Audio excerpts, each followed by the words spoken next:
Bienvenue dans Écrire librement, le podcast où on explore les mots et les silences entre les lignes.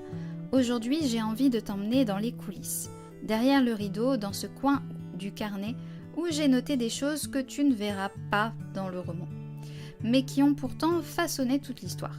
Tu sais, ces idées, ces scènes, ces dialogues qu'on invente, qu'on aime, qu'on développe et qui, au moment de l'écriture finale, n'apparaissent jamais.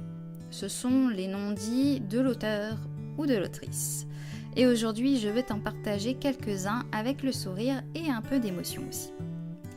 Pour écrire un personnage, il faut souvent connaître plus de choses qu'on ne va en dire. J'ai imaginé le passé de Noémie, ce qui l'a poussée à s'intéresser aux silences de sa famille. J'ai écrit dans ma tête le journal de Marguerite. J'ai exploré les années de guerre de Heinrich, bien avant qu'il n'apparaisse dans le roman. Tout ça, tu ne le lis pas, mais ça vibre à travers chaque scène. Ce sont des couches invisibles, mais nécessaires. Elles donnent du poids, de la densité, même si elles restent en coulisses. Ensuite, je vais te parler quand même des scènes coupées. Oui, comme dans les DVD, si tu te souviens de ce que c'est, un DVD. Il y a souvent une section pour voir les scènes coupées qui n'ont pas été gardées au montage final pour un film ou des épisodes de série. Une dispute entre deux personnages secondaires que j'adorais mais qui cassaient le rythme. Une lettre de Marguerite à Heinrich qui n'a jamais été envoyée. Un moment silencieux dans un train entre Noémie et Dominique que j'ai coupé parce qu'il l'emmenait ailleurs. Parfois, ces scènes sont magnifiques, mais elles appartiennent à un autre roman. Alors je les range dans un coin, et qui sait, peut-être qu'un jour, elles reviendront. J'ai fait énormément de recherches pour ce roman. Genre Passion archives municipales plus 12 onglets Wikipédia ouverts en simultané. Mais tout ne peut pas être dit.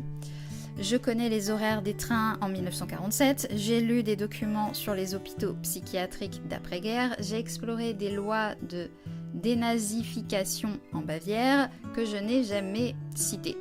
Pourquoi ? Parce qu'un roman, ce n'est pas un rapport, c'est une émotion, et même si tout ça n'est pas visible, ça imprègne l'ambiance comme un parfum discret. Bon, maintenant que tu es là, que tu écoutes jusqu'au bout, je peux te dire quelques petits secrets. Un des lieux du roman est inspiré d'un endroit réel où j'ai eu une révélation personnelle. Le prénom d'un personnage vient d'un ancien amour. Mais on ne le dit pas.